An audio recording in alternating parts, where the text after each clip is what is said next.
Bonjour à tous et bienvenue dans le Mug Now Tech. Nous sommes le jeudi 26 janvier 2023 et on attaque tout de suite.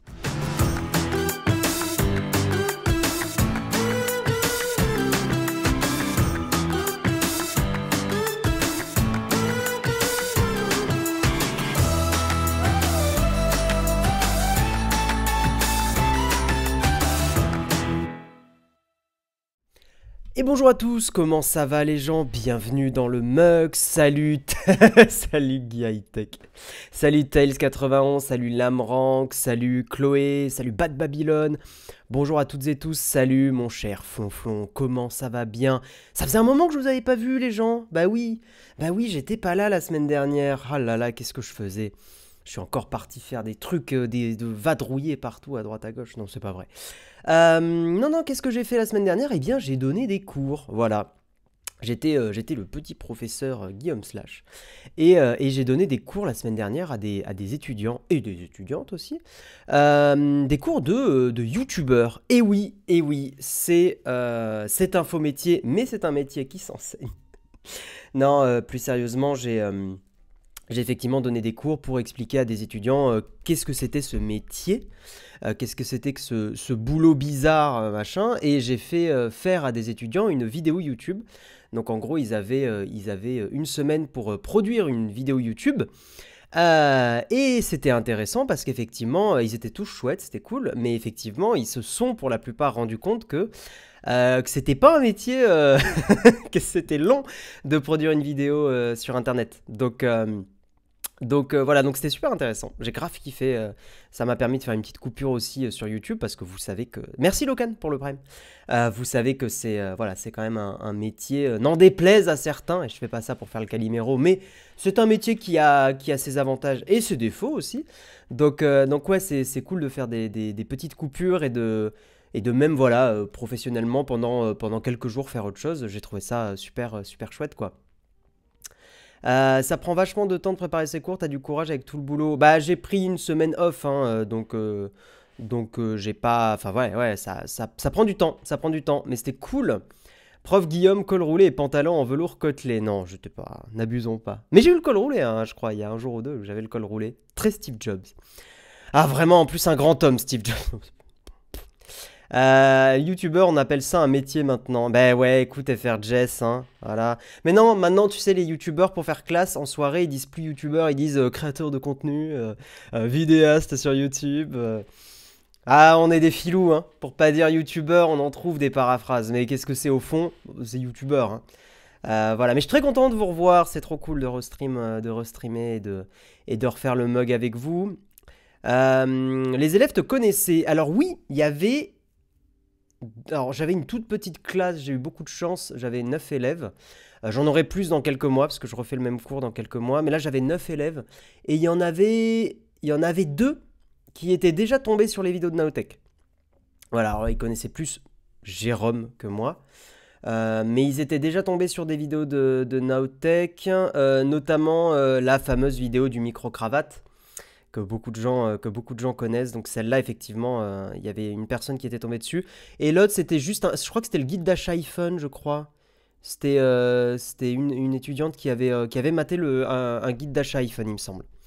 Mais donc oui, d'une certaine façon, il y avait 2 personnes qui connaissaient, et sinon beaucoup. Mais c'est marrant parce qu'en discutant avec les étudiants, je me suis vraiment rendu compte que il y a beaucoup d'étudiants qui en fait ne consommaient pas de YouTube du tout, et même pour eux, YouTube était un média désagréable à consommer. Genre j'ai pu beaucoup discuter comme on n'était pas nombreux. Et c'est vraiment intéressant de voir que même avec quelques années, parce qu'ils avaient 24 ans à peu près, moi j'en ai 29, et même avec 5 ans d'écart, la consommation des médias internet, elle est vachement différente en fait. Et il y a plusieurs étudiants qui m'ont dit, bah en fait YouTube moi j'aime pas parce que bah, je démarre YouTube, puis je sais pas vraiment trop quoi regarder, donc je zappe un peu, et puis je passe plus de temps à zapper que à vraiment regarder du contenu, là où les Reels sur Instagram, ou les TikTok, ou les Shorts donnent du contenu directement. Et c'est marrant de voir que c'est pas la même façon de consommer le contenu, quoi.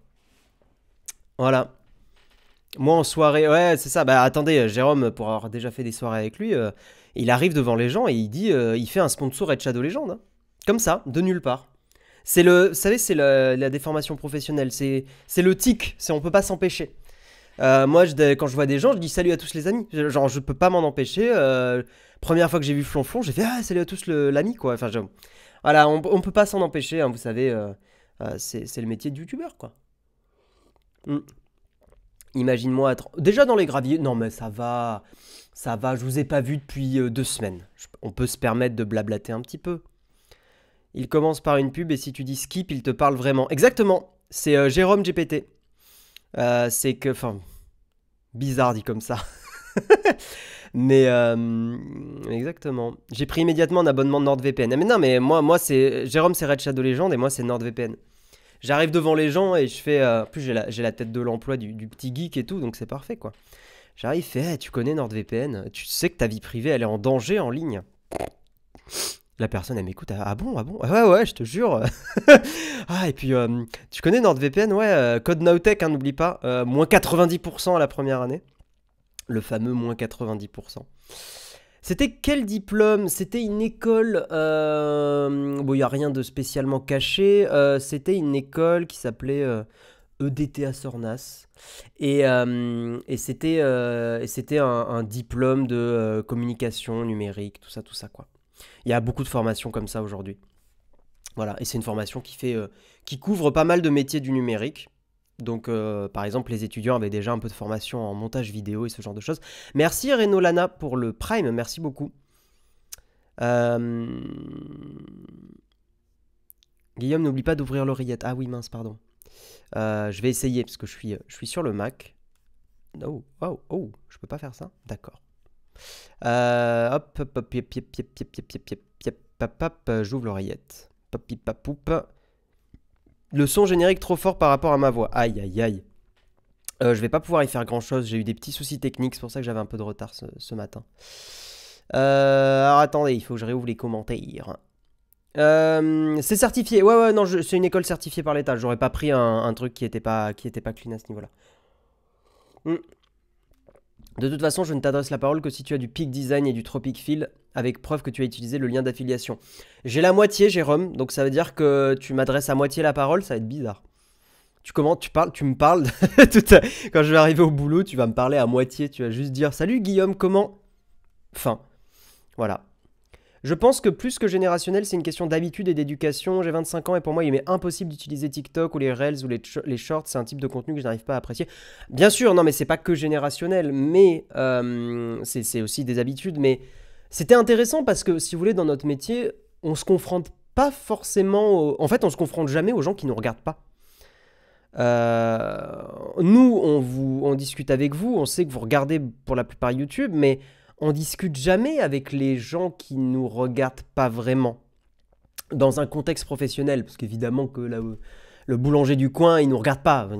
Voilà. Mais professionnellement, en fait, souvent, on interagit avec des gens qui nous regardent et pas qui nous regardent pas.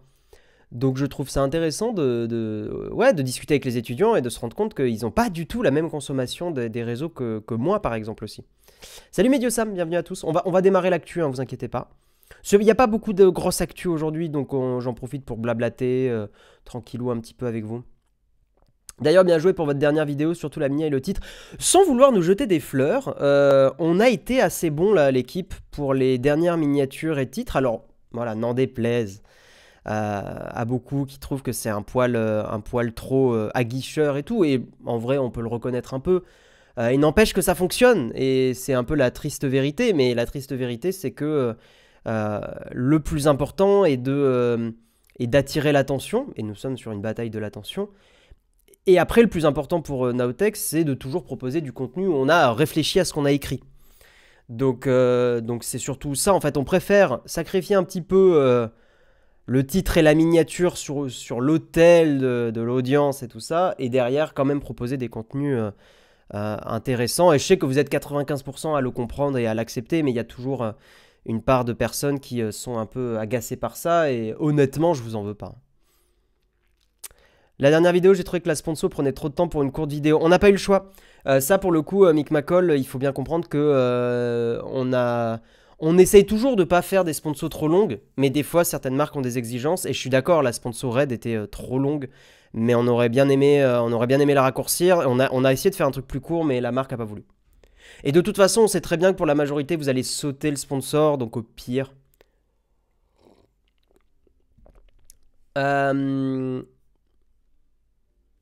TikTok a du bon contenu de science. Mais TikTok, c'est pas débile. Hein. Il y a du contenu bête, mais sur YouTube, il y a du contenu très bête. Et sur la télé, il y a du contenu très bête aussi. Hein. Du coup, je fais l'avocat du diable, mais pour des jeunes actuellement en études, c'est pertinent de se former à YouTube. Oui, parce que tu as quand même beaucoup, et c'est aussi un peu ce que j'ai mis en avant, mais je pense que c'est vrai, c'est que tu as quand même beaucoup d'agences et d'entreprises qui doivent aujourd'hui communiquer avec des créateurs de contenu, et YouTube est une plateforme absolument incontournable quand tu veux négocier des contrats, des partenariats, et en fait, des étudiants qui ont été dans la peau d'un YouTuber pendant quelques jours vont mieux comprendre, c'est ma façon de voir les choses, vont mieux comprendre le métier et derrière pouvoir mieux négocier avec les marques. Je trouve que les contrats les moins bien négociés, c'est souvent des gens qui ont jamais mis les mains dans le cambouis. Alors que les gens qui ont déjà créé de la vidéo comprennent nos problématiques. Si vous voulez, des fois, on a des marques, on leur dit, mais vous comprenez bien que retourner 3 fois le moment sponsor parce que vous voulez valider. Nous, c'est des journées de perdues, quoi. Et souvent, les marques comprennent pas vraiment parce qu'elles ont un message commercial à faire passer, et elles ont raison. Mais il y a un espèce d'équilibre à trouver entre le message commercial et aussi la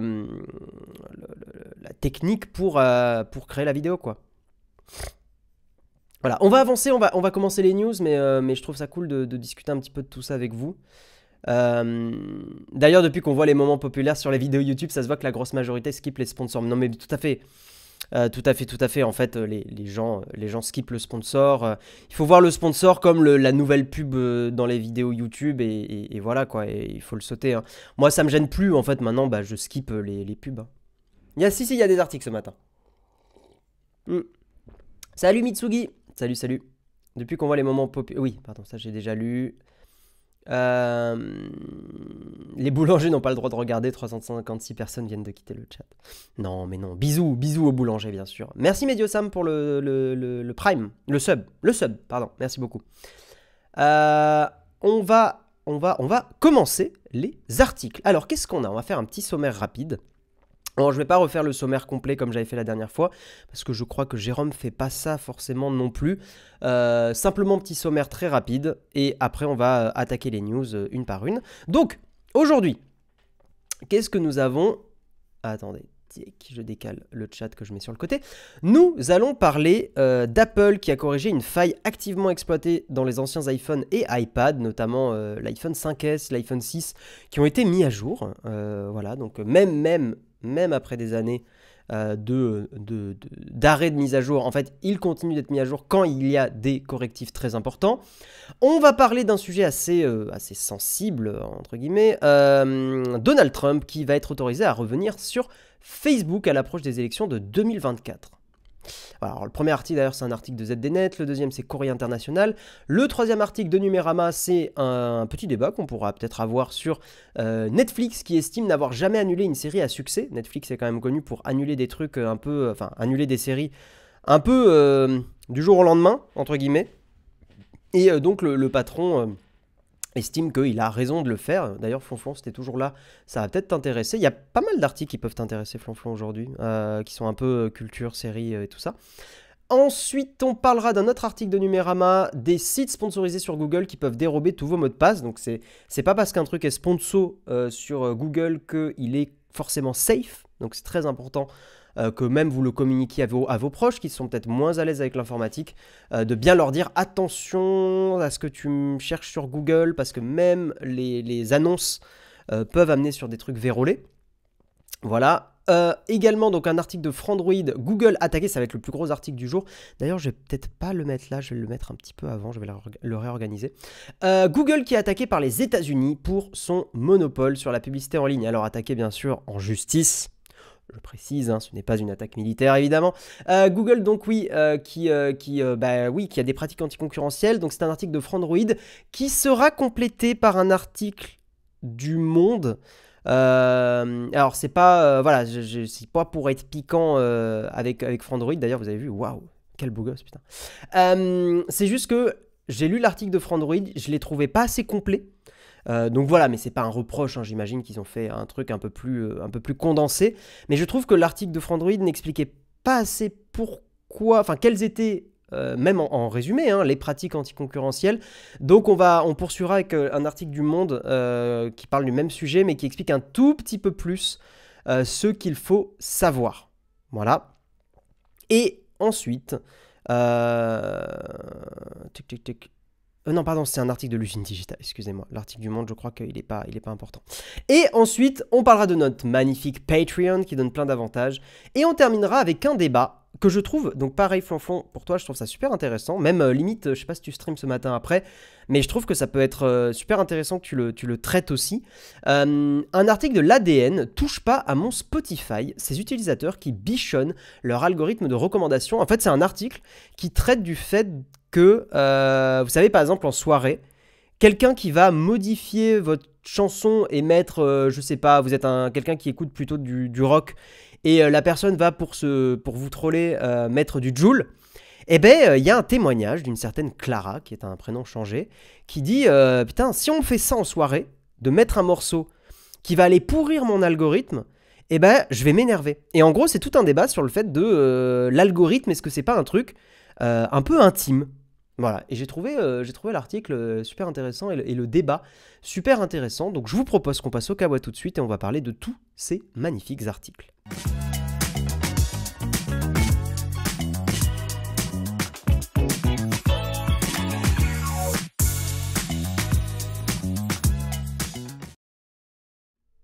Alors, FRJ, c'est toi Clara?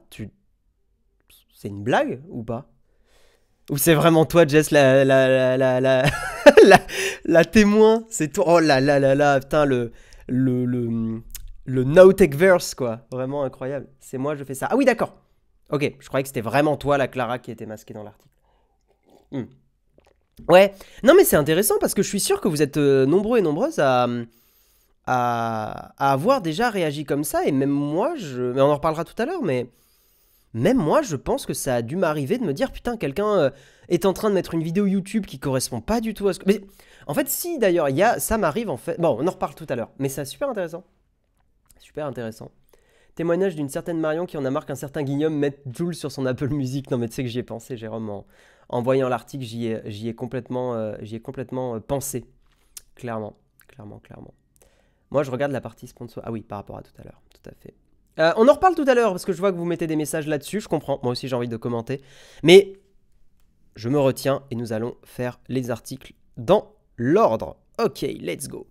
On va donc parler, et commencer par parler, de Apple qui corrige une faille activement exploitée dans les anciens iPhone et iPad. Alors d'ailleurs dans mon chat, dans le chat là, est-ce qu'il y en a qui utilisent encore des vieux iPhones qui ne sont plus vraiment mis à jour? C'est-à-dire qui n'ont plus les grosses mises à jour officielles, iOS 16, tout ça.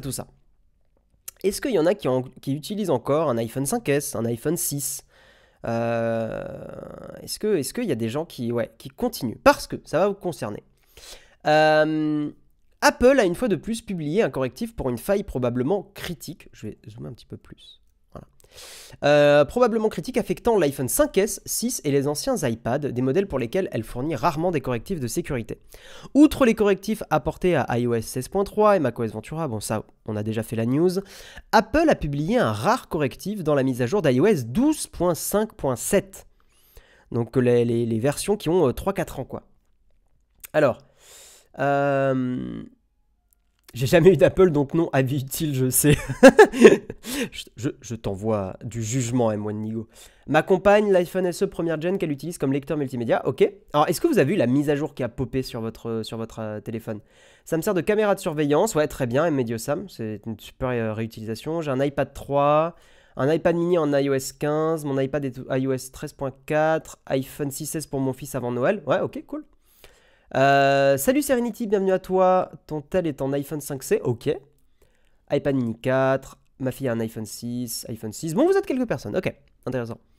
Donc Apple a publié un rare correctif dans la mise à jour iOS 12.5.7 pour protéger les appareils iOS qui n'ont pas pu être mis à niveau vers iOS 15 en 2021. Alors on a la liste. C'est iPhone 5S, 6, 6 Plus, iPad Air, iPad mini 2, mini 3 et iPod Touch 6ème génération. La mise à jour corrige un bug qui peut être exploité à distance pour obtenir une exécution de code sur un iPhone ou un iPad affecté. Ce sont les bugs les plus violents, hein, c'est pour ça qu'ils sont corrigés.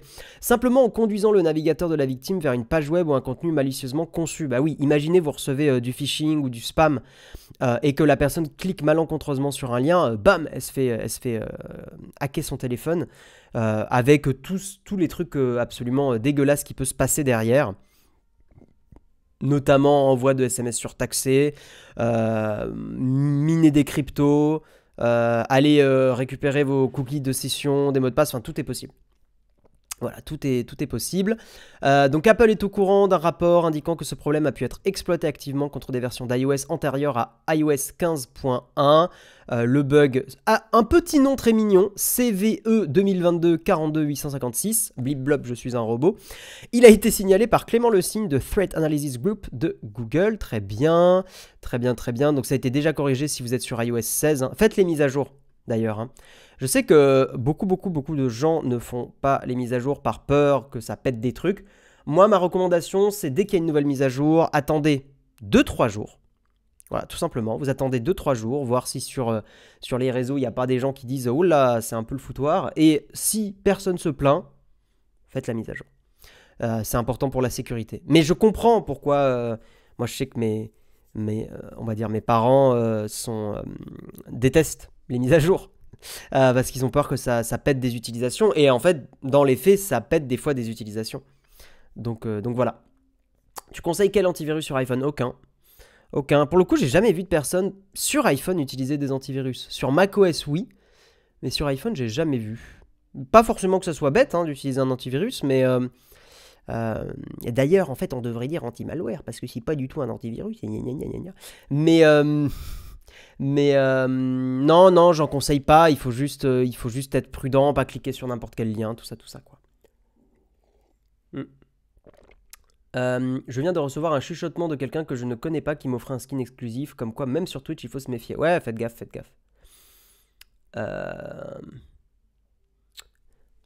Sur macOS, j'en connais pas bien des antivirus. Moi, j'avoue que j'en utilise pas. Je sais que c'est une question qui revient souvent. Mais il y a plein de personnes qui ont eu le même chuchotement sur Twitch, donc faites attention, ouais. Faites attention. Et tu quoi ni le Moderna, ni l'AstraZeneca. Ouais, bref, donc faites attention, effectivement. Qu'est-ce que je peux vous dire d'autre dans cette news? Il parle d'iOS 16.3, mais on en a déjà parlé. Donc je vais pas spécialement reparler. Donc voilà, petite news assez rapide sur Apple qui corrige une vieille faille. Enfin, une faille sur des vieux téléphones plutôt. Ouais, donc faites gaffe, effectivement, vous êtes toutes et tous à avoir reçu le spam sur Twitch. Ok, on va parler d'un sujet un petit peu moins facile. Et là, il va y avoir du débat et ça régale. Bien sûr, toujours avec respect et politesse, les gens, hein, n'oubliez pas, vous êtes entre humains. Voilà, et c'est cool d'être cool. Alors, réseaux sociaux, qu'est-ce qu'il se passe? Article de Courrier International, bien sûr, exceptionnel journal, hein, voilà, exceptionnel évidemment. Autorisé à revenir sur Facebook, Donald Trump retrouve son mégaphone à l'approche des élections de 2024. Alors, le public devrait pouvoir entendre ce que ces politiciens disent, le bien, le mal et l'affreux, a expliqué mercredi Nick Clegg, le responsable de la communication de Meta, dans un long post annonçant le retour dans les prochaines semaines de Donald Trump sur Facebook et Instagram. C'est un grand débat qu'on a déjà eu plein de fois dans le mug, donc je ne vais pas forcément le refaire, mais c'est le débat de la liberté d'expression, c'est le débat de cette liberté d'expression dans un contexte de politiciens ou politiciennes, et c'est un débat très compliqué. Et c'est le débat qui a posé problème sur Twitter, pareil, est-ce qu'on laisse des gens... que moi, alors là c'est opinion personnelle, je considère extrémistes et avec des avis problématiques sur est-ce qu'on leur laisse la parole en sachant que là en plus voilà c'est une personnalité politique. Donc c'est un débat absolument compliqué et terrible parce qu'il n'y a pas de bonne solution. Voilà, c'est vraiment un débat où pour le coup la nuance est de mise et je peux avoir des avis péremptoires sur d'autres débats et d'autres sujets mais là clairement c'est très compliqué. Donc L'ex-président américain en était banni depuis janvier 2021 et l'attaque de ses sympathisants... Oui, depuis janvier 2021 à cause de l'attaque des sympathisants sur le Capitole. Effectivement, rappelez-vous, c'est cette attaque, c'est cette tentative de coup d'État, hein, on peut dire les termes, qui effectivement avait amené beaucoup de plateformes à bannir Donald Trump. Voilà. Une décision sur le sujet était attendue ce mois-ci, rappelle TechCrunch, la suspension de 2 ans de Monsieur Trump arrivant à terme. Alors pourquoi ce débat se repose? Parce qu'effectivement, Trump a été banni pendant 2 ans. C'était pas ad vitam aeternam, c'était pendant 2 ans. Et l'équipe de campagne du candidat ayant réclamé la fin de son bannissement dans une lettre au groupe le 17 janvier dernier. Je cite, « Meta restaure le mégaphone de Trump sur les réseaux sociaux à l'approche des élections de 2024. » Merci Trollskillers pour ton prime, merci beaucoup. Le premier meeting de campagne du candidat Trump est en effet prévu ce week-end. Ok. Ce retour, j'ai pas hâte. Ce retour signifie que l'ancien président a la capacité de retrouver les projecteurs avec 2 des plateformes les plus importantes du monde. Je suis très curieux de voir la communication de Trump post-attaque du Capitole. Alors là, je parle d'un point de vue politique, hein. Je parle pas forcément d'un point de vue tech, mais là, pour le coup, je suis très très curieux de voir comment il va communiquer. Est-ce qu'il va continuer à être comme avant 2021 ou est-ce qu'il va changer pour être un peu plus soft? Je ne sais pas. Vous pouvez en discuter dans le chat, clairement, je vous lirai. Car si Twitter a toujours été la plateforme préférée de Trump, il comptait tout de même 34 millions de followers sur Facebook et 23 millions sur Instagram avant son exclusion. Truth Social, le réseau social qu'il avait lui-même lancé, n'a pas eu le même écho. Évidemment. Moins de 5 millions de personnes le suivent, c'est évident. La réactivation de ses comptes Facebook et Instagram se fera toutefois sous condition, note Axios. Depuis les incidents du Capitole, Meta a mis en place de nouvelles règles et si le 45e président américain venait à ne pas les respecter, il pourrait perdre le droit de poster des messages ou de diffuser des spots de campagne. Ouais, j'attends un petit peu de voir. Je finis l'article et je vous lis après. Au-delà de l'audience que Monsieur Trump pourrait retrouver sur Facebook, l'enjeu est financier. Point de Politico. De mai 2018 à janvier 2021, le réseau social lui avait permis de lever 113 millions de dollars. Retrouver un tel outil représente un atout de poids alors qu'il s'est engagé dans une nouvelle course à la Maison Blanche. Il y a aussi des connivences entre, qui ne sont pas précisées dans l'article, mais entre Mark Zuckerberg et la politique américaine. Il y avait des analystes américains qui se demandaient si Zuckerberg ne préparait pas un peu le terrain pour une éventuelle... pas dans l'immédiat, mais une éventuelle candidature un jour. Il y avait des analystes qui se posaient la question. Retrouver un tel outil représente un atout de poids alors qu'il s'est engagé dans une nouvelle course à la Maison Blanche, mais le site observe que le paysage publicitaire a changé en 2 ans. Les revenus de Facebook ou Google ont diminué depuis les restrictions imposées sur le ciblage des internautes. Est-ce qu'on est en train de voir la fin justement d'un modèle publicitaire à l'ancienne, basé sur les datas et tout? Probablement. Est-ce que ça va avoir un impact sur la communication de Trump? Je ne sais pas, peut-être, on va voir. En attendant, Donald Trump a commenté la décision de Meta sur Truth Social. Je cite, « Facebook, qui a perdu des milliards de dollars de capitalisation depuis qu'ils ont exclu votre président favori, moi. » Ah, le narcissisme. « Vient d'annoncer qu'il restaurait mon compte, a-t-il posté. Une chose pareille n'aurait jamais dû arriver à un président en exercice ou à quiconque ne méritant pas rétribution. » Trump postera-t-il encore sur Facebook, se demande toutefois USA Today. Il n'a toujours pas utilisé Twitter, même si son compte y a été restauré en novembre dernier après la prise de pouvoir d'Elon Musk. À l'époque, il avait déclaré n'y voir aucun intérêt. Mais il y a quelques jours, Rolling Stone rapportait qu'un contrat d'exclusivité le liait à Truth Social, l'obligeant à attendre 6 heures après ses messages pour s'exprimer sur une autre plateforme. NPR constate... NPR, c'est... NPR? C'est précisé NPR? C'est quoi NPR? C'est un journal américain? Attendez. NPR... NPR, d'accord, npr.org, ok. NPR constate de son côté que si suspendre le compte de Trump était la décision la plus controversée faite par Meta en matière de modération, autoriser l'ancien président à revenir sur Facebook place l'entreprise au cœur d'un débat contentieux sur le pouvoir des plateformes de la tech à déterminer qui a une voix en ligne. Débat qu'on a eu, une nouvelle fois, à plusieurs reprises sur le mug, et qui est passionnant et qui n'a pas de réponse claire. La décision de Mark Zuckerberg de rétablir les comptes de Trump est l'exemple criant d'une entreprise plaçant ses profits au-dessus de la sécurité des gens. Vous vous en doutez, je penche quand même plus de ce côté du débat, mais le débat est à poser quand même, a notamment critiqué Derrick Johnson, le président de NAACP, une organisation de défense des droits civiques. Des commentaires attendus par Nick Clegg, le patron de la communication de Meta. Beaucoup pensent que des sociétés comme la nôtre devraient retirer bien plus de contenu que nous le faisons. D'autres considèrent que nos politiques actuelles font de nous des censeurs autoritaires. Bah évidemment, c'est ça, c'est que, on va dire que d'un côté les démocrates trouvent qu'on retire pas assez de trucs, et d'un côté les républicains trouvent que tout est censuré. Débat de la liberté d'expression. Le fait est que les gens diront toujours beaucoup de choses sur Internet. Bon, après, cette phrase qui veut un peu rien dire, elle est un peu fatigante à lire, parce qu'en fait, elle n'apporte rien au débat. Mais voilà. Hashtag, c'est compliqué. C'est vraiment... voilà.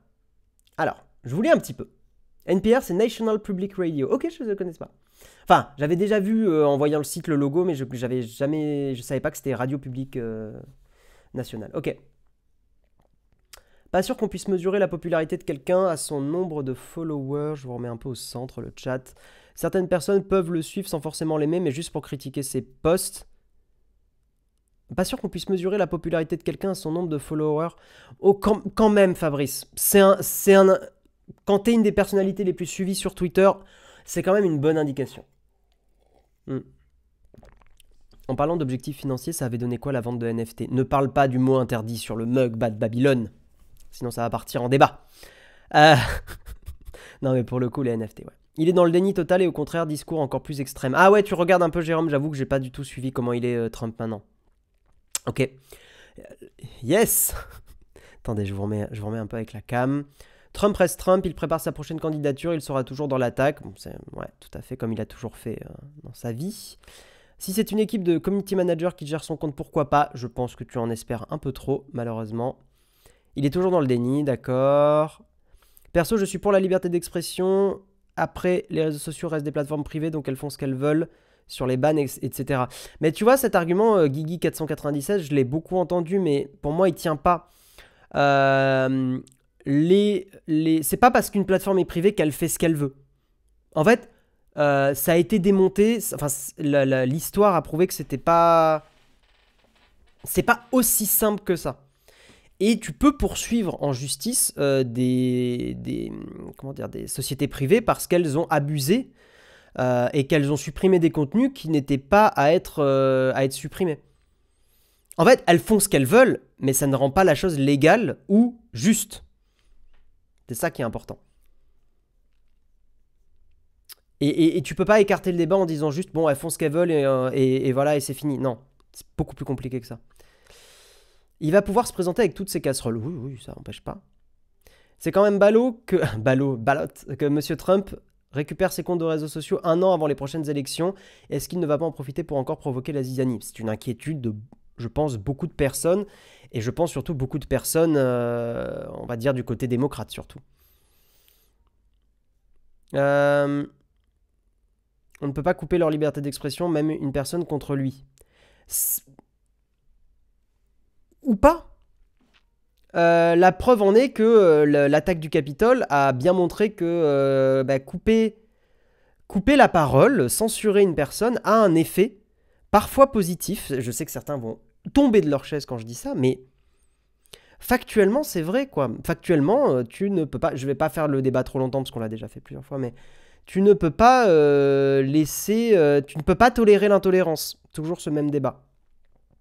Si tu tolères l'intolérance, tu te fais bouffer par elle. Est-ce que vous pouvez... tu vois, si je suis ton argument, est-ce que dans ton lieu de travail, tu peux tolérer quelqu'un qui se met au milieu de ton open space et se met à gueuler « Je déteste cette personne, je hurle... » Enfin, en hurlant, il dit « Je déteste lui, lui il bosse mal, lui machin. » C'est sa liberté d'expression. Pourtant, tu vas bien avoir une personne de l'entreprise qui va aller le voir, peut-être le ou la RH, et lui dire « Écoute, c'est pas l'endroit, quoi. » C'est sa liberté d'expression de dire ce qu'il veut, mais elle s'arrête là où commence celle des autres. C'est-à-dire qu'à partir du moment où elle fait plus de mal que de bien, il y aura une censure. Tac, tac, tac. Oui, Trump a un contrat qui l'empêche d'utiliser Twitter. Salut Snutraer, bienvenue à toi. Et effectivement, on l'a dit dans l'article, ouais.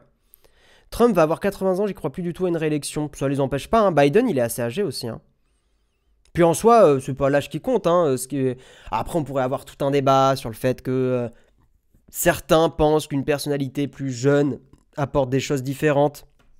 Mais j'y crois pas trop, moi.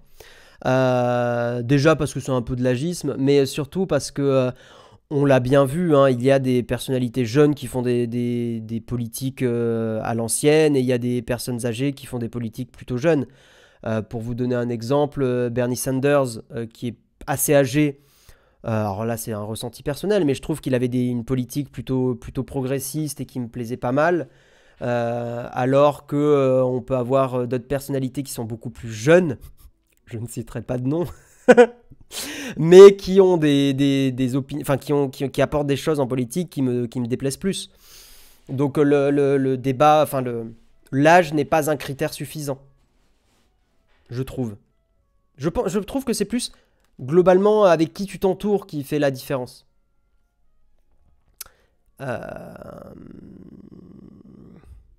Le M-word. Non, mais après, vous voyez qui vous voulez, hein. Moi, j'ai rien dit, hein. J'ai rien dit, hein. The M-word. Non, en plus, tout n'est pas à jeter. Oh, ça va, on peut plus rien dire, hein. Voilà, voyez, vous me censurez, là, le chat. Voyez comment vous êtes. Regardez, j'ai chaud, maintenant. Voilà, je suis en train de faire une Antoine Daniel. Bah, super. Non, c'est moche, ici. Je suis en train de faire une Antoine Daniel. Bah, super, voilà. Bravo. Ces jeunes qui respectent plus rien. The M-word. Allez, on avance. On avance. Salut Happy Day. Ouais, j'avais une chaîne YouTube à l'ancienne et maintenant je bosse avec Nowtech. Voilà. Alors, nous allons avancer. Et nous allons parler effectivement de Google. Alors, ça va être le gros article du jour. Et c'est pour ça que je préfère avancer un petit peu, de pas trop durer longtemps sur ce débat. Nous allons donc effectivement parler de Google attaqué par les États-Unis pour son monopole sur la publicité en ligne. Donc, article assez gros, mais surtout, je me demande si on va peut-être pas faire l'article de l'usine digitale. Attendez, je rebois un petit coup. Ouais, je pense qu'on va lire celui-là. Excusez-moi, désolé, la modération. C'est pas l'article que je vous ai mis dans le Flipboard, mais on va faire celui-là parce qu'il est un petit peu plus complet.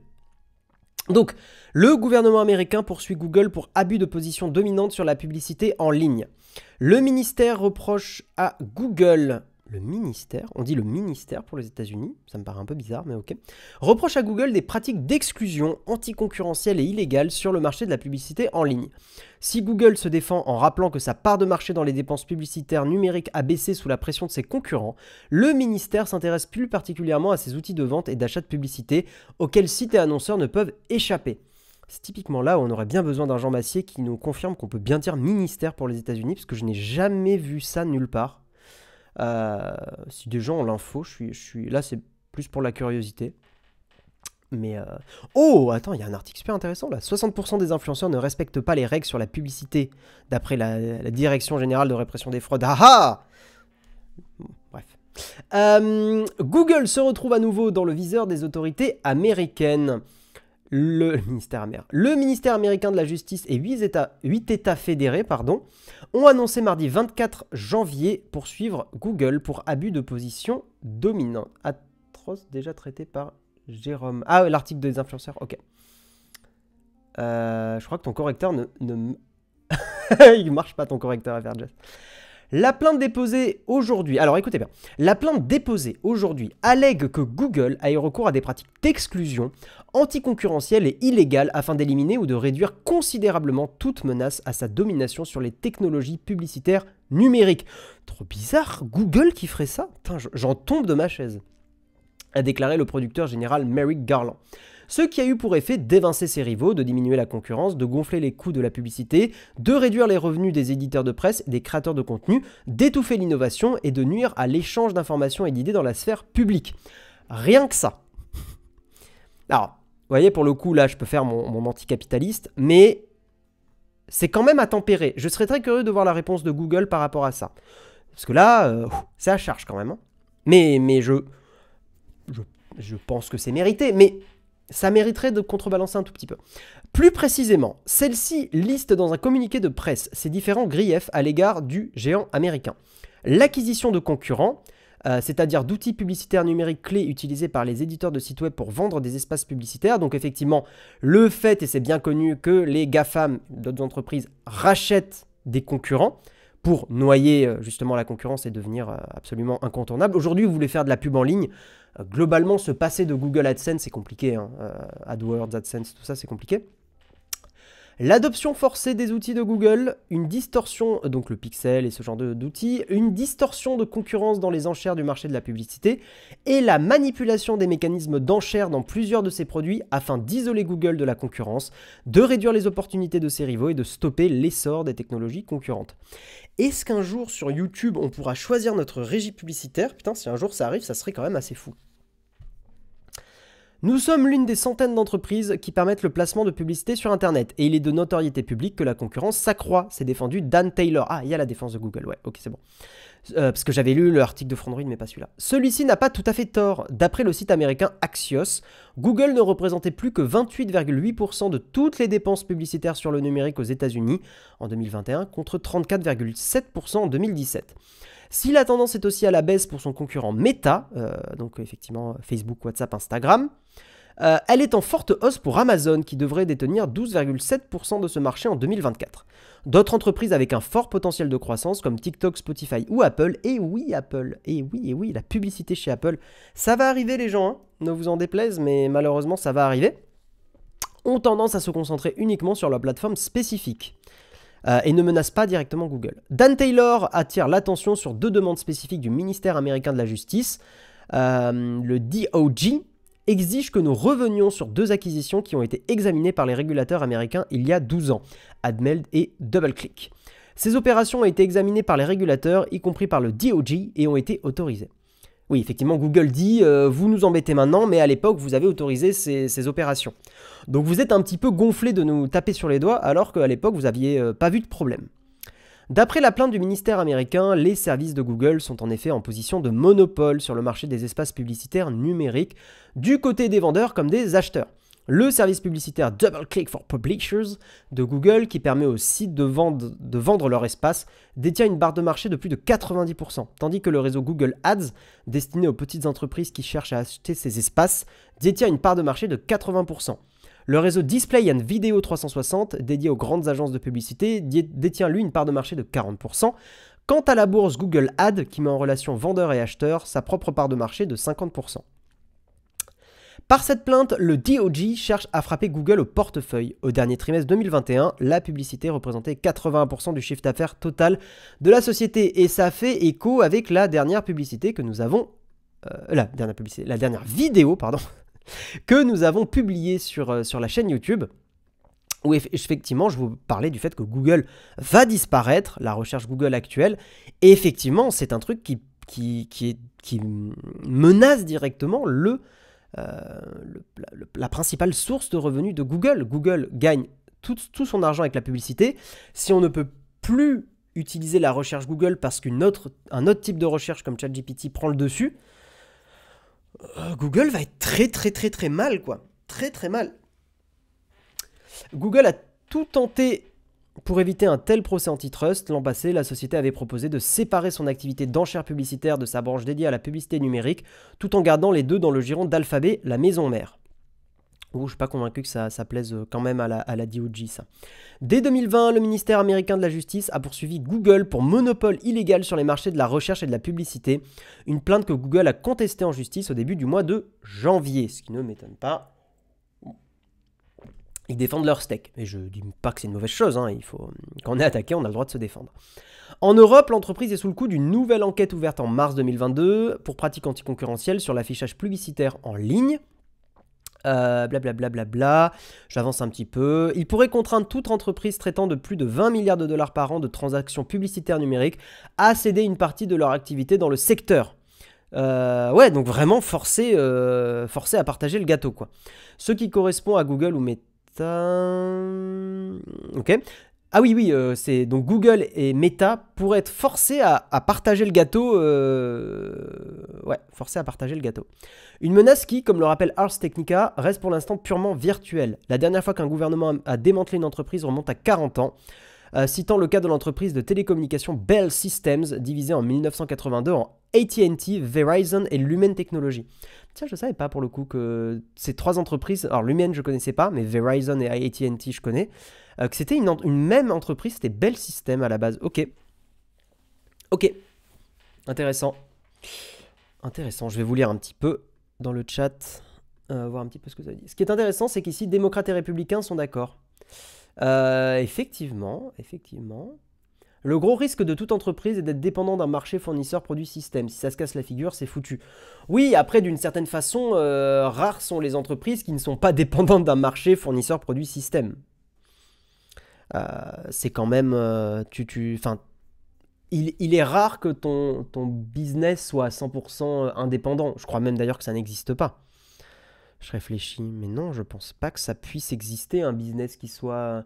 Tu as forcément un maillon faible dans une entreprise.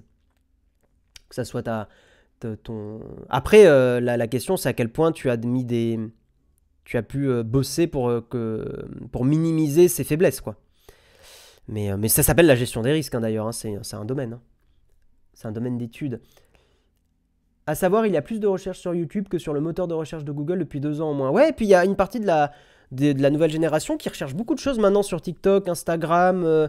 La recherche Google n'est plus du tout universelle. Tiens, c'est un truc que j'aurais pu rajouter ça dans la vidéo. Ça aurait été intéressant. Salut Camille, ça va et toi? Est-ce pour ça que vous avez parlé de la fin de Google? Non, c'est pas lié à cet article. Je trouve ça marrant, les institutions laissent les GAFAM acheter des boîtes et quelques années plus tard, ils disent que les problèmes sont la faute des GAFAM. C'est le paradoxe du capitalisme. Il faut que tu sois le plus gros, mais quand tu es le plus gros, on te coupe des bras. À savoir, être anticoncurrentiel, c'est à la fois capitalisme mais anti-libéral, droit à la concurrence. Oui, c'est ça, c'est le paradoxe du libéralisme plutôt d'ailleurs. Non, mais même du capitalisme, le but c'est de fructifier les actions, enfin générer de l'argent. Non, c'est paradoxal dans tous les cas. Guillaume vient d'avouer qu'il n'a pas vu le mug d'hier. Non, j'ai pas vu le mug d'hier, pour le coup.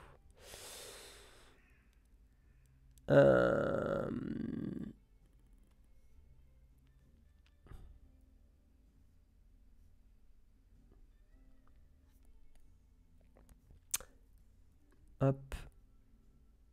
A plus MMG, merci d'avoir suivi.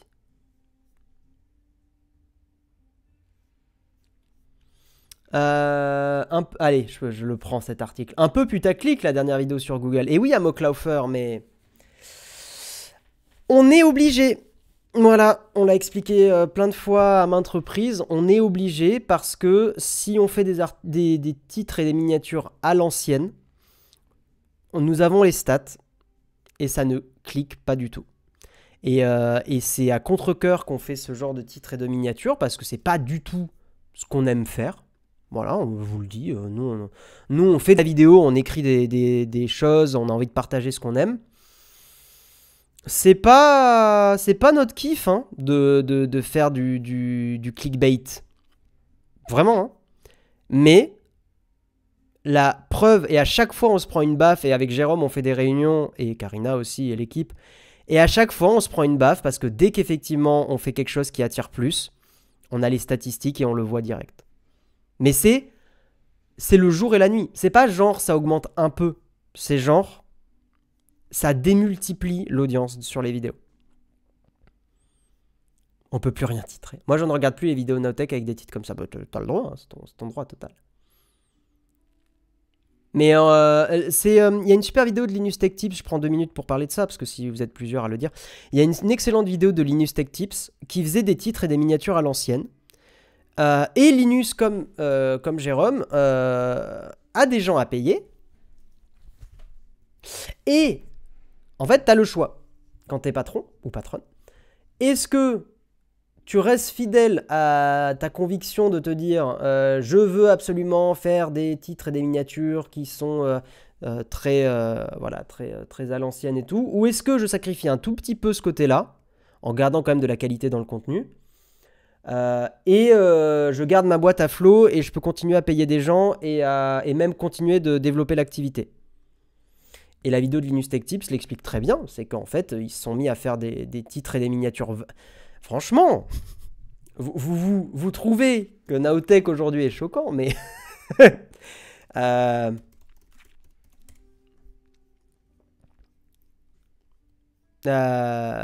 les titres et les miniatures de Linus...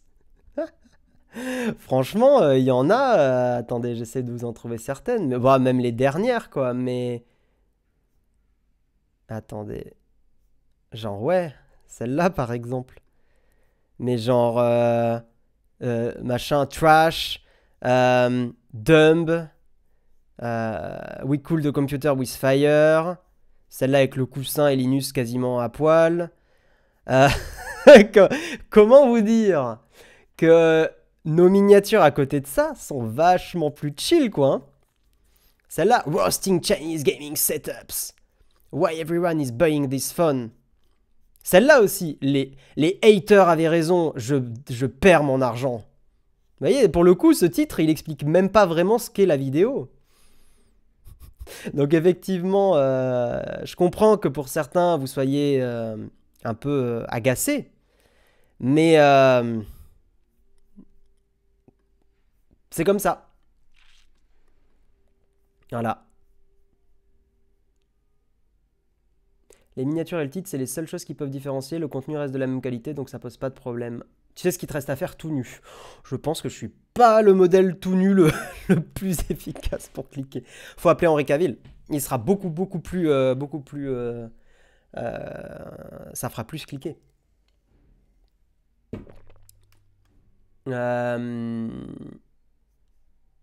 Pour être plus nuancé, notre kiff, c'est d'essayer de faire des vidéos intelligentes, mais si personne ne les regarde, ça sert à rien. Oui, oui, c'est ça, bien sûr. Tout à fait. Mais effectivement, je comprends, effectivement. Qu'est-ce qu'on peut qualifier de miniature à l'ancienne? Des miniatures qui donnent pas envie de cliquer. Non, mais en fait, des miniatures qui ont... Comment dire genre ça. Et ça, pour le coup, j'en ai parlé dans mon cours avec les étudiants, parce que pour ceux qui n'étaient pas là au début du mug, mais ça j'en parlais, et je disais effectivement aux étudiants, il faut bosser un peu, il faut attirer la curiosité. Il faut être un peu... voilà. Et on va dire que les miniatures à l'ancienne, je dirais que c'est un truc un peu comme ça. Enfin après, il y a plusieurs types de miniatures à l'ancienne. Mais par exemple, pour prendre cet exemple-là, parce que c'est celui que j'avais pris, voilà, ce genre de miniature, je trouve que c'est un peu miniature à l'ancienne. J'ai pris Mister V. Mais vous voyez, par exemple, Mister V la bagarre, il y a 11 ans. Putain, la preview qui tombe pas bien. Mais vous voyez, le permis, trouver un job, machin et tout, ça, c'est des miniatures à l'ancienne. Dans le sens où elles sont pas vraiment bossées, c'est juste un texte avec une vague capture d'écran. C'est des miniatures qui sont pas bossées, quoi. Voilà un peu. La méta a changé, exactement. OMG Face plus détouragement plus la vraie miniature à l'ancienne. Mais vous remarquez que même d'ailleurs YouTube a changé parce que, regardez bien, sur YouTube, vous avez dû remarquer, et après j'enchaîne sur le prochain article, mais vous avez remarqué que les YouTubeurs qui font comme ça a disparu aussi. Globalement, il y a très peu de YouTubeurs en 2023 et 2022 qui faisaient ça. Qui faisaient la OMG Face. Donc tu dis que Mr. V ne bosse pas. Non, non, c'était à l'époque, il y a 11 ans. Il y a 11 ans, donc c'est pas pareil. C'est pas pareil, c'est pas pareil. Parce que ça passe plus, mais parce que les codes changent.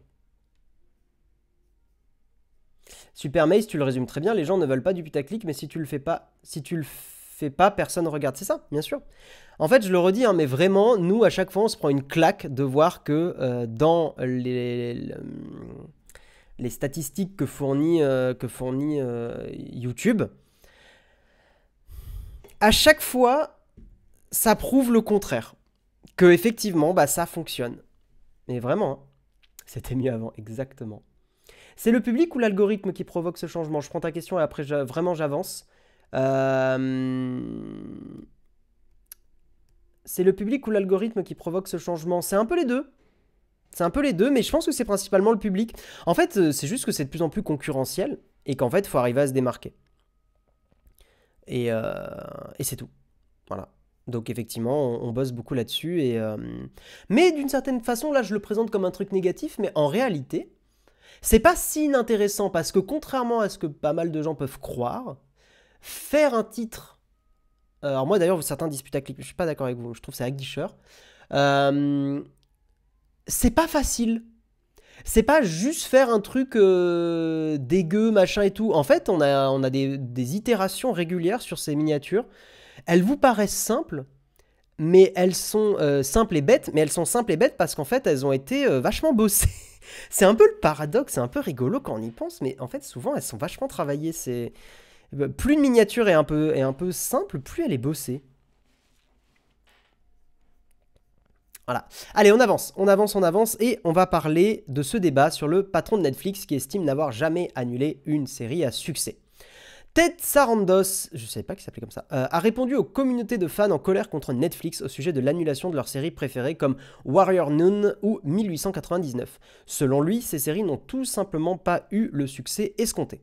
Ces derniers mois, vous voyez, regardez, il y a une miniature aguicheuse là. Ces derniers mois, Netflix est sous le feu des critiques de nombreuses communautés de fans après une hécatombe d'annulation. Parmi elles, 1899, la série atypique des créateurs de Dark, mais aussi Warrior Nun. Les fans de cette dernière se mobilisent massivement, jusqu'à avoir réuni assez de fonds pour financer un panneau publicitaire juste en face des locaux de Netflix. Un vent de révolte qui a fini par faire réagir le géant du streaming. Dans une interview pour Bloomberg, publiée le 24 janvier 2023, l'actuel patron de Netflix répond aux polémiques successives sur cette politique d'annulation. Et loin de partager l'opinion du public, l'intéressé affirme que nous n'avons jamais annulé une série à succès. C'est typiquement le genre de moment où quelqu'un dans la com aurait dû lui dire « Mec, tais-toi ». Parce que ça crée une polémique pour rien. Ted Sarandos complète son propos, sauf que personne lira le propos complet. Beaucoup de ces séries TV partaient d'une bonne intention, mais s'adressaient à un très petit public avec un très gros budget. Il ne semble pas s'opposer à des séries plus confidentielles, mais il indique que la production ne peut pas coûter plus cher que le succès réel. La clé est que vous devez être capable de parler à un petit public avec un petit budget et à un grand public avec un grand budget. Si vous faites ça bien, vous pouvez le pérenniser. Ça pose quand même des gros débats sur la création, hein. Est-ce qu'une création doit toujours être rentable? Est-ce que le capitalisme est un bon système financier? La production de séries comme 1899 et Warrior Nun peut coûter assez cher en effets spéciaux et en décors. Des échos indiquent que celle de 1899 a dépassé 50 millions d'euros, soit la série allemande la plus coûteuse jamais produite. Bien que le budget de Warrior Nun ne soit pas connu, il s'agit d'une série mêlant fantastique et SF avec de nombreux combats. L'argument est moins compréhensible pour des séries comme Uncoupled ou Inside Job qui n'ont pas eu un coût aussi énorme que les autres. Et effectivement, et c'est un truc qu'on voit, c'est qu'aujourd'hui, moi je le vois, les gens ne veulent plus démarrer des... Moi en tout cas, c'est ce qui m'arrive. Je ne veux plus démarrer une série, souvent, tant qu'elle n'est pas finie.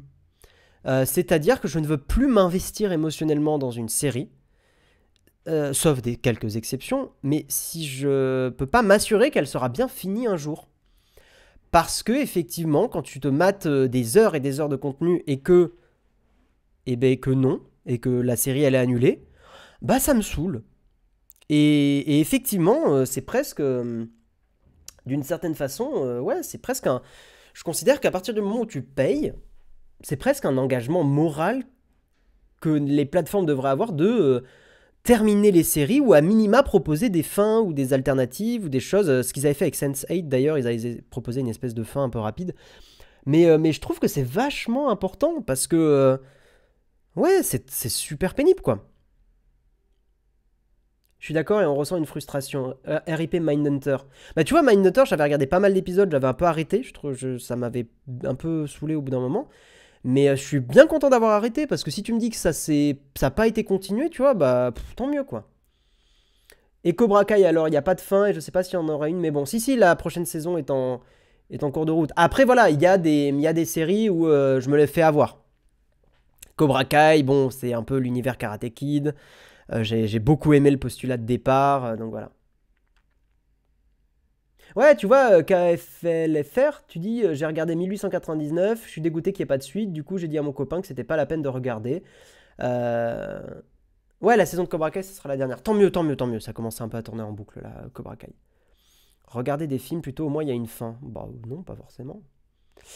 Euh, Tu peux faire des séries pas rentables et mettre la clé sous la porte. Non, mais je vais pas en venir à dire ça non plus, ça serait bête. Mais simplement, enfin, ça pose des questions sur la production des choses, quoi, de se dire, bah, est-ce que chaque saison devrait pas avoir une vraie fin qui peut conclure et à la limite faire une saison 2 uniquement si ça marche. Si tu veux gagner de l'argent, il faut que ça soit rentable parce que mis à part le créateur doit bien manger tous les jours. Oui, mais on peut pas résumer le débat à juste il faut que ça soit rentable. Je pense que, il faut se mettre aussi à la place des gens qui regardent. Tu t'investis et tu payes émotionnellement dans une série. Tu passes des heures à regarder tout. C'est vraiment comme si Harry Potter, J.K. Rowling, elle avait dit bon bah non, je fais pas la fin. C'est chiant. En fait, c'est chiant.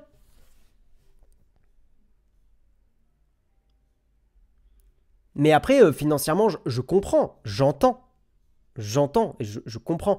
Mais ça pose des questions sur la création et ça explique aussi pourquoi on a eu en tout cas en France avec notamment des chaînes comme Arte, mais des réflexions sur de la création de contenu financée en partie par les impôts. Alors bon, n'en déplaise à certains, mais euh, c'est quand même important de pouvoir à certains moments avoir de la création euh, réalisée sans les impératifs du financement.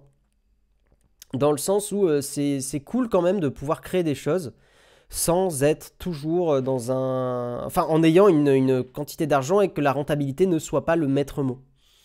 Je trouve ça important pour ne pas toujours faire... En gros, pour pas que le monde du cinéma et des séries se transforme en Marvel permanent. Parce que si on pousse un peu le raisonnement à l'extrême, c'est un peu quelque chose qui risque de se passer. C'est que qu'est-ce qui marche aujourd'hui? Du super-héros, des films qui sont plutôt de la comédie, des trucs comme ça. Et en fait, ça va lisser le contenu vers uniquement ça. La preuve, regardez par exemple justement avec YouTube. YouTube, s'il y a bien un truc qu'on voit, c'est que globalement, YouTube est un média qui se lisse vachement parce que, parce qu'il faut du financement et que certaines recettes marchent et sont appliquées et complètement abusées. Salut, c'est un vrai feu derrière. Ah non, non. Mais c'est une blague, Félix Russe? Non, non, non, c'est une télé.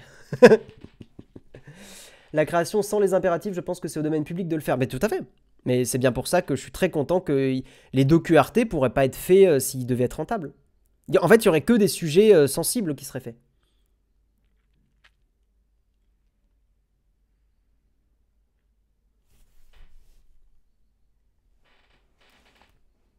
Le sapin de Noël fin janvier, Guillaume, on en parle. On l'enlèvera avec ma chérie début février. Voilà, on aime bien le garder, on aime bien, c'est chouette. Moi j'aime bien. La question est déjà répondue sur la rentabilité. La production est soutenue par des fonds publics en France par exemple. Par contre, ça ne veut pas dire que tout mérite une subvention. Ah non, mais bien, je suis bien d'accord. Faut quand même présenter un dossier, faut faire des trucs quoi. Bien sûr, je suis complètement d'accord.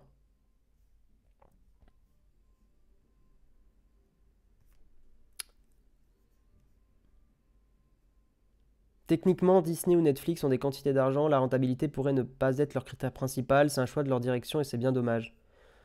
Non, après Isearka, euh, c'est une entreprise. La rentabilité est leur critère principal. Moi, je leur en veux pas forcément pour ça, je leur en veux de lancer un truc et de l'enterrer. C'est surtout ça que je trouve un peu agaçant, quoi. Et surtout d'enterrer des séries qui devraient avoir une suite. En fait, c'est surtout ça. Construisez les séries sur des saisons. Et dans ce cas-là, hop, le problème, il est réglé. Allez, on avance. On avance. Et on va parler... Il est quelle heure? 9h08? Ça va, on finit ça assez rapidement. On va parler des sites sponsorisés sur Google qui peuvent dérober tous vos mots de passe. Donc, c'est un article de Numérama et c'est surtout un petit article rapide, un peu en mode parlez-en autour de vous, parce que des proches peuvent se faire avoir. Prudence lorsque vous naviguez sur Google. Les premiers liens que vous voyez lors d'une recherche sont généralement des sites sponsorisés, qui ont payé pour être placés tout en haut du moteur. Or, il y a une chance que ces derniers ne soient que des plateformes factices créées par des pirates informatiques pour vous piéger. De nombreux experts en cybersécurité alertent les internautes sur les réseaux sociaux. Des stealers, un cheval de Troie qui subtilise des informations, se cachent dans ces fameux liens publics. German Fernandez, expert chez Croneup, est l'un des premiers à avoir analysé cette campagne. La campagne en cours, donc de hacking, enfin de liens malveillants, se focalise sur des logiciels populaires, sur lesquels il y a un potentiel élevé de recherche et donc de victimes. Les malfaiteurs mettent en place des sites clones de Slack, Microsoft Teams, TeamViewer, LibreOffice, Adobe ou encore AnyDesk, pour ne citer que quelques exemples. Donc pour ceux qui nous voient en visuel, ça ressemble à ça. Donc effectivement, c'est dans Google, vous allez taper LibreOffice et vous aurez un lien sponsorisé vers un faux site qui d'ailleurs s'appelle LibreOffice avec un seul F. Donc qui ressemble beaucoup, si on est un peu dyslexique pour le coup ou qu'on clique un peu vite, on peut se faire avoir totalement. Et en fait, ça marche aussi avec les pilotes d'NVIDIA, les drivers NVIDIA, et quand vous cliquez dessus et que vous installez le logiciel malveillant, ben là vous activez le malware sur votre ordinateur. Les visiteurs sont dirigés vers un portail de téléchargement pour installer les programmes frauduleux. Redline Stealer, Vidar, Iced ID, Aurora, des ransomware. Les stealers sont utilisés pour exfiltrer les données rapidement, fouillant dans les cookies et les gestionnaires de mots de passe pour dérober tous les identifiants possibles. Et oui, ces campagnes ne sont pas nouvelles et font l'objet d'un suivi par les experts depuis près d'1 an. Donc en fait, le problème, c'est que ça utilise vraiment la régie publicitaire Google. Le lancement de liens contenant des stealers date d'automne 2022. De nombreux pirates ont adopté ce mode opératoire pour tendre des pièges et s'échangent des techniques sur les forums dédiés aux hackers. Si un site vous paraît suspect, il est possible de le signaler à Google en cliquant sur la flèche grise à droite du lien. Le moteur de recherche se chargera de l'analyser et de prendre des mesures si nécessaire. Voilà, c'était un article un petit peu rapide pour effectivement juste parler de ça et de vous dire de faire attention. Voilà. Tu vois, Casse-quoi, tu dis je clique jamais sur les liens sponsors de Google. Toi oui, mais beaucoup de gens le font. S'ils sont sponsorisés, on devrait pouvoir se retourner contre Google. Oui, tout à fait, je suis assez d'accord. Vu le nombre de séries qu'il sort... Ah oui, ça c'était le vieux débat. Règle de base, ne jamais cliquer sur des liens sponsorisés. Et oui, mais il n'empêche que ce sont des liens qui sont, on va dire, officialisés par Google. Donc Google doit absolument faire attention, quoi. C'est incroyable que des scams puissent prendre des pubs et passer devant des sites legit. Parce qu'en fait, les publicités sur Google, moi, de ce que j'en comprends, c'est que c'est des validations automatiques. En fait, ça arrive encore parce qu'effectivement, c'est de la validation automatique. Et ce qui pose effectivement des problèmes régulièrement. Regardez, sur YouTube, on l'avait déjà dit dans le mug, je crois, mais il y a des publicités sur YouTube où il y avait de la nudité, je crois. Il y a même des publicités, rendez-vous compte, de Nicolas Sarkozy avec le temps des tempêtes. Non mais quelle honte, quelle indignité. Non mais effectivement, en fait, c'est la preuve que tout peut passer, parce qu'il n'y a pas de vérification humaine. Il n'y a que de la vérification automatisée, et il suffit de la bypass.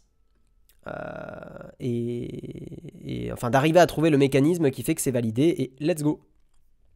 Voilà. Voilà. Nous allons parler, avant de passer au petit débat de la tartine, de notre Patreon. Et vous pouvez aussi nous soutenir sur Twitch, hein, en faisant un petit sub. Si vous êtes Amazon Prime d'ailleurs, vous avez un sub gratuit tous les mois. Donc vous pouvez nous filer de l'argent gratuitement. C'est fou ça. Vous pouvez nous soutenir financièrement gratuitement. Sinon, si vous avez déjà cramé votre Prime, ou si vous n'avez pas Amazon Prime, mais que vous voulez nous soutenir, nous permettre de justement continuer l'aventure Nowtech, parce que ne croyez pas, Nowtech, ça va, on se débrouille, mais il faut toujours se battre, je le dirais comme ça. Vous pouvez nous soutenir et débloquer des avantages. C'est pas juste que du soutien, c'est aussi des avantages pour vous. Et notamment, on va dire que le plus gros avantage pour vous, c'est d'avoir accès à notre Discord et de pouvoir venir discuter avec nous, de pouvoir voir les vidéos en avance, de pouvoir discuter des vidéos, faire un contrôle qualité dessus, vendre vos produits ou acheter les produits de Nowtech, parce que nous, il y a des produits qu'on revend, des produits personnels notamment. Donc n'hésitez pas à aller sur patreon.com/nowtech et nous soutenir à partir d'1 € et quelques centimes, parce qu'il y a la TVA par-dessus, tous les mois. Ça n'engage à rien et pour nous c'est super important. Et je vous propose maintenant qu'on passe à la tartine.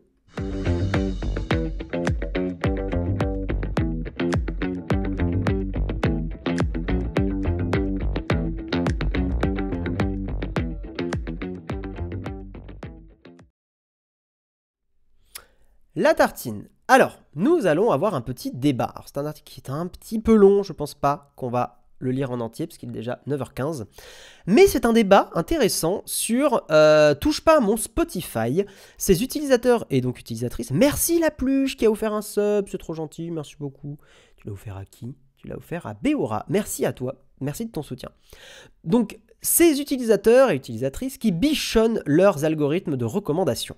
Alors, leurs algorithmes de recommandation sont devenus si affûtés que certains les considèrent comme une partie de leur intimité. Ils et elles nous racontent leurs usages de ces programmes informatiques qui régissent Deezer, Spotify, TikTok et YouTube. Ils nous assaillent de publicité, nous enferment dans des petites cases, nous radicalisent, nous rendent accros, tristes et idiots.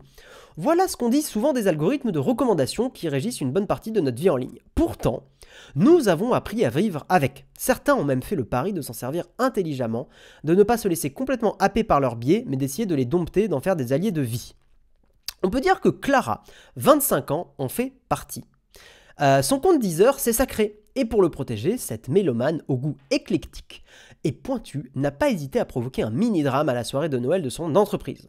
Lorsqu'un collègue s'aventure à interrompre sa playlist pour jouer un morceau de Pony Pony Run Run, elle voit rouge. La jeune femme referme brutalement l'ordinateur sur lequel est connecté son compte et regarde le coupable avec insistance. Celui-ci comprend vite qu'elle ne plaisante pas. « Personne ne peut mettre de la musique sur mon compte, ce n'est pas négociable », explique-t-elle. On pourrait trouver la réaction légèrement exagérée, en particulier si votre compte Deezer ou Spotify est aussi mal rangé que votre bureau, et bam, ça dénonce. Et que grâce à vos enfants en bas âge, votre algorithme n'hésite pas à vous recommander de temps en temps le spectacle musical de l'âne trop. Mais pour Clara, la chose est loin d'être anodine, déjà parce qu'elle risque de voir ses recommandations polluées par des morceaux électro-pop rock un peu ennuyeux des années 2000, putain ça juge, hein. Mais surtout, ce geste est comparable à ses yeux à une intrusion dans son intimité. C'est comme si une personne venait chez moi, sortait tous les livres de ma bibliothèque et les replaçait dans un mauvais ordre. On oublie avec Internet et l'exposition permanente sur les réseaux sociaux ce que l'intrusion dans l'intimité représente. Alors qu'est-ce que vous en pensez? Je vais pas faire l'article en entier, je l'ai même pas mis à l'écran, je suis vraiment un bolos. Qu'est-ce que vous en pensez? Parce que la première fois que j'ai lu cet article, donc ce matin, j'ai trouvé ça un peu exagéré. Et en fait, avec du recul, en fait, je fais la même chose. Donc, qu'est-ce que vous en pensez? Moi, je la comprends, Clara. Effectivement, quand tu as habitué ton algorithme, notamment, alors moi, c'est plus YouTube, parce qu'après, on va dire que j'utilise YouTube Musique. Donc, l'algorithme, comment dire? Mais ouais, c'est une bonne question, je trouve. Enfin, c'est un bon débat. Hashtag ça fait réfléchir. Mais non, très honnêtement, j'avoue que moi, quelqu'un qui irait bidouiller et regarder des vidéos YouTube sur mon compte, ça m'embêterait beaucoup. Alors, sachez que les algorithmes sont pas bêtes et les algos savent très bien que ont très bien détecté que si vous écoutez un certain type de musique et que d'un coup, on vous met par exemple du Jul, en fait, vous n'allez pas avoir de la recommandation, vous n'allez pas avoir Jul recommandé. Parce qu'en fait, l'algo sait très bien que c'est une blague en soirée, gna gna gna, voilà. Mais il n'empêche que, effectivement, c'est d'une certaine façon un tripatouillement, une bidouille d'une partie de votre vie intime. Donc je vais vous lire, moi je suis très curieux de voir un petit peu ce que vous ressentez là-dessus. Déjà interrompre le morceau en cours ultra mal poli. Oui, je suis assez d'accord. C'est mon profil YouTube qui est connecté quand on ouvre l'app sur la télé. Je déteste quand ma compagne switch pas sur son profil. Ouais, on est d'accord, Jess. Hein, et je trouve ça pas... Je te comprends. Neitron, tu dis, elle abuse. Ok. Pony machin, elle a raison, c'est pas terrible. On n'est pas là pour juger, mesdames et messieurs. Si c'est intime, le met pas au boulot. Oh, mais elle peut avoir envie de mettre sa playlist. Il suffit de lancer son Deezer en mode privé. On peut même plus rigoler. Je suis d'accord, mais je suis pas si hardcore. Oui, je crois que je suis un peu comme toi, Casse-quoi.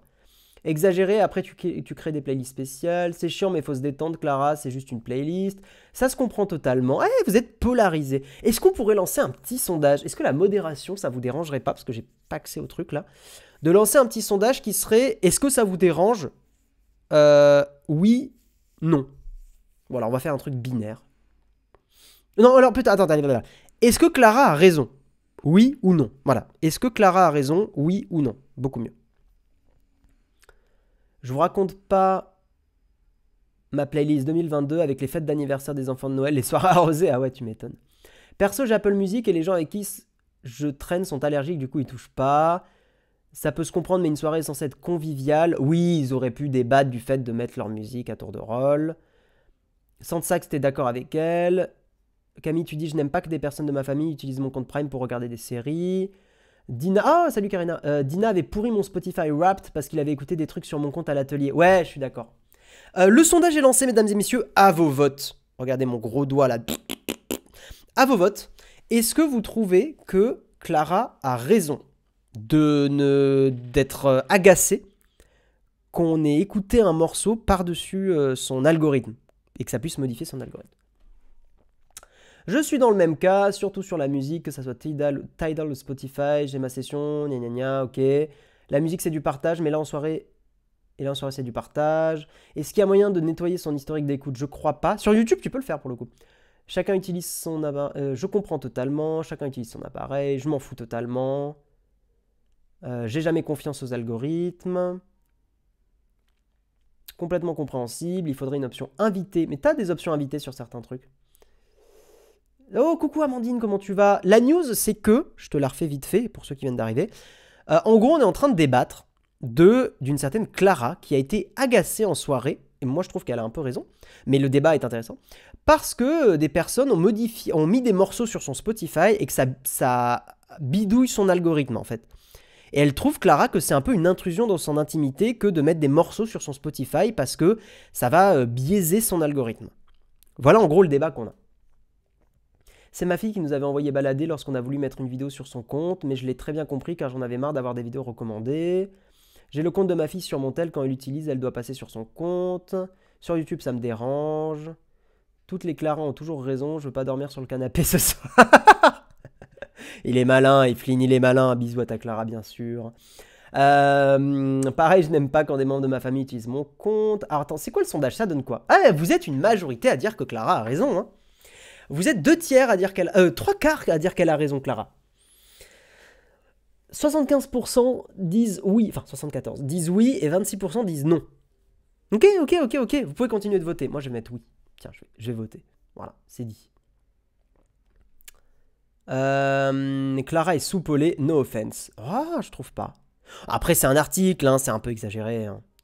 C'est vrai que quand on met un effort à garder son algo propre, c'est stressant, on a l'impression que chaque faux pas ruine tout. C'est un peu stressant quand même, je trouve.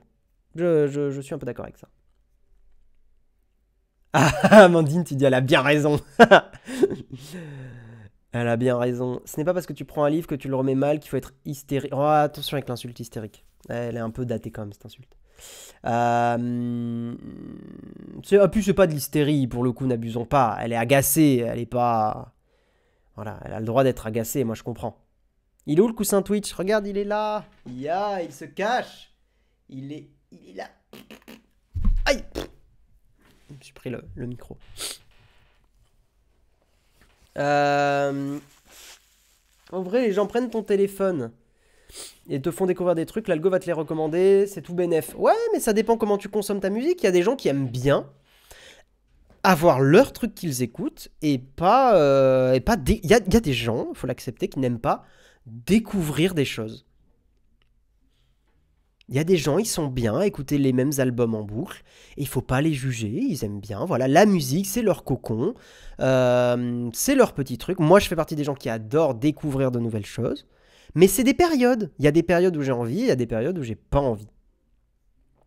Putain, ça fait un débat dans le chat, je pensais pas que cet article vous ferait débattre autant. On termine à 9h30. Hein. On fera pas de camp de fax, on terminera direct à 9h30. Intimité, c'est un peu fort. Ah, ça se débat. Question qui n'a rien à voir, pourquoi un morceau de musique, on appelle ça un morceau? Je n'ai pas la réponse du tout. J'utilise Last.fm pour chercher des artistes dans mes goûts, j'utilise pas les algorithmes, ok. J'ai mis non parce que Clara va trop loin, mais je comprends. Ouais, oui, trop loin, trop loin. Peut-être. C'est une conspiration. Le consentement, on est en 2023. Spotify, c'est comme le slip, ça se prête pas. Ouais, tout à fait. Oui, oui, mais un morceau. Pourquoi le mot morceau? C'est ça le débat. Bah, c'est pas découvrir forcément. Peut-être qu'ils et elles connaissent très bien, ne veulent pas qu'on leur fiche la paix. Je trouve que le problème, c'est qu'on n'a pas assez le contrôle de ces algorithmes. Je suis un peu d'accord avec ça. Le problème, c'est aussi effectivement qu'on n'a pas beaucoup de contrôle sur les algos. On dit ça et en même temps, sur YouTube, vous pouvez dire, moi je l'ai fait sur plusieurs chaînes, je ne recommande pas cette chaîne. Hein. Et ça me permet effectivement de trier des trucs, de ne pas avoir des recommandations de certaines chaînes que je suis définitivement convaincu que je ne regarderai pas. Et d'autant plus que si j'ai envie de regarder, je ferai la démarche moi-même d'aller voir. Mais il y a des chaînes, vraiment, ça dégage quoi. Et d'ailleurs, vous pouvez le faire sur TikTok, de garder appuyé sur un shorts, enfin sur un contenu court et de dire je n'aime pas.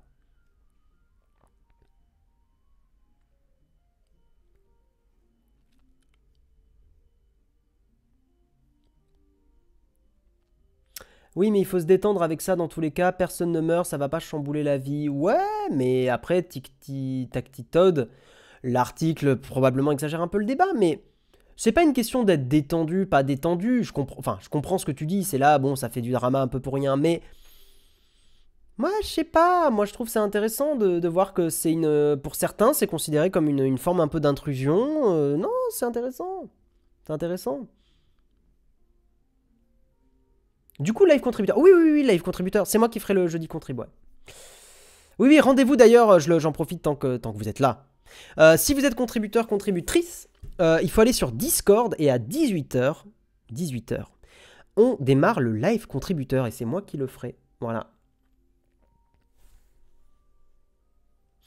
Voilà. J'ai tellement mis pas intéressé sur YouTube qu'il me recommande plus rien tant que j'ai pas recherché moi-même. Ah ouais, marrant, rigolo.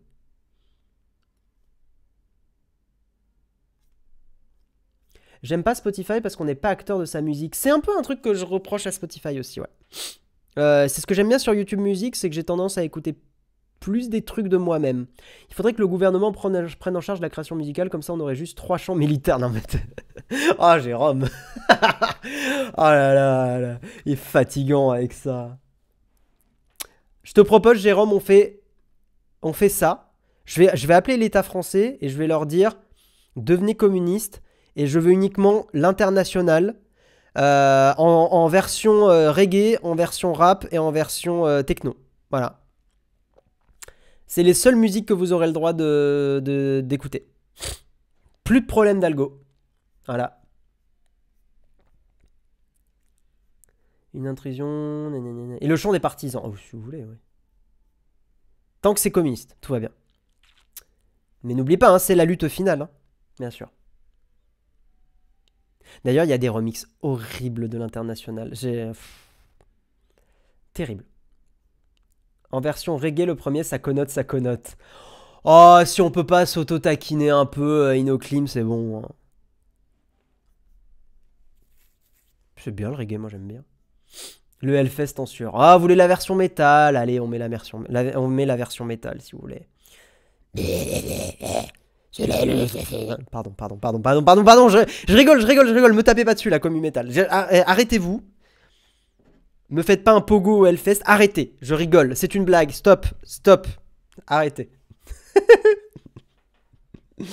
arrêtez, comment tu fais le métal, j'ai pas vu. Non, en plus j'aime bien. Oh, les clichés. Les clichés, mais c'est un peu vrai quand même. Vas-y, refais le métal. C'est la version fumeur de 40 ans. Oh, ça va. Eh, voyez, on peut plus rien dire avec vous. Voilà, vous êtes les premiers à dire la liberté d'expression, on nous censure. Et vous êtes les premiers à nous censurer. Allez les gens, il est 9h28, on va arrêter là. Donc, dans le récap des choses à vous dire, il y a eu beaucoup de vidéos récemment sur Nowtech, donc c'est cool. On a eu la vidéo lundi sur j'ai un trou de mémoire, sur le casque VR d'Apple. Donc une grosse analyse qu'on a fait sur justement la stratégie d'Apple avec ce casque. Donc n'hésitez pas à aller la voir. On a sorti mercredi, donc hier, la vidéo sur Google versus ChatGPT. Donc n'hésitez pas aussi à aller la voir. Et cet après-midi, il y a un truc secret qu'il se passe. Je ne peux pas dire ce que c'est. Ça débouchera sur une vidéo, ça c'est sûr, mais ça arrivera très bientôt. Et à 18h, rendez-vous sur Discord. Notez ça dans vos agendas, parce que je sais que beaucoup de gens oublient totalement. Notez ça sur vos agendas. C'est un petit stream exclusif uniquement pour les contributeurs et contributrices. On parle de plein de choses, on parle du business, on parle de la nourriture, notamment j'ai fait une tartiflette hier qui était délicieuse. Voilà, parce que je cuisine un peu bien, quoi. Enfin bref, voilà. Et donc effectivement, on parle un petit peu de tout et de rien et c'est cool. Et puis, donc rendez-vous 18h aujourd'hui, c'est tous les jeudis. Et voilà, et qu'est-ce que je peux vous dire? Demain, c'est Jérôme qui fait le mug. Et je crois que... Non, je spoil pas. Calmez-vous, je spoil pas. Calmez-vous. Bizarre d'appeler ça un casque. C'est marrant, Fabrice, tu vois. Mais ça, c'est un truc de génération. Parce que Jérôme aussi. Jérôme trouve ça bizarre d'appeler un casque VR. Pour lui, c'est une visière VR. Alors que pour moi, et je pense pour beaucoup de gens qui sont plus de ma génération, on va dire 30 ans et moins, moi, je dis casque VR parce que j'ai toujours entendu casque VR. Donc, c'est rigolo. Voilà, c'est une différence de langage. Jérôme est pareil. Jérôme, lui, c'est visière qui lui vient en premier et pas casque. Et il a dû se faire violence. Oui, il se fait... Hey, on se fait violence pour vous. Il a dû se faire violence pour dire effectivement casque VR et pas visière. Voilà. Vous voulez qu'on fasse le débat, c'est ça? Visière versus casque? Vous dites quoi?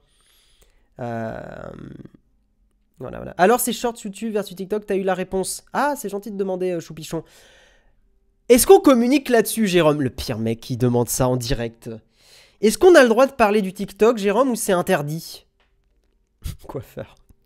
Tu dis, Jérôme, maintenant, c'est à toi de le dire, je sais pas si t'es encore là. Est-ce qu'on a le droit de dire que le TikTok Nowtech Team a été ouvert? Je sais pas si on a le droit de le dire, c'est interdit ou pas? Tu vois, j'ai pas spoilé ce qui se passe cet après-midi, mais je spoil forcément un truc. C'est autorisé ou pas? Relou. Est-ce qu'il est encore dans le chat, Jérôme? Je suis même pas sûr. Il a oublié. Pour être exact, le Quest 2, je dis casque, mais je dis visière pour Apple. Mouille. Alors, mesdames et messieurs, la grande annonce du jour. Oh là là là là, je sais qu'en plus, pour le coup, je l'ai pas dit. Je sais qu'il y a des gens qui ont déjà quitté le mug. Mais, oh là là, qu'est-ce qu'il se passe, mesdames et messieurs? Qu'est-ce qu'il se passe actuellement? Est-ce que ça serait pas le TikTok qui a été ouvert de Nowtech Team? Bah si, totalement. N'hésitez pas à aller le suivre. Hein, on va faire un récap de l'actu. Quasi tous les jours. Voilà, pas tous les jours, mais quasiment tous les jours, dès qu'il y a des actus chouettes. Voilà, et on se lance enfin, dans les contenus courts. Let's go. Donc vous pouvez nous suivre. Si c'est la version alpha, il a raison de le préciser, Jérôme. C'est la version alpha de notre TikTok. On teste des trucs. N'hésitez pas à aller le suivre. Et moi, je vous laisse là. Je vous fais des gros bisous et à rendez-vous 18h. Et sinon, à demain pour le mug. Ciao tout le monde. Et je vais faire un petit raid avec le générique. Ciao!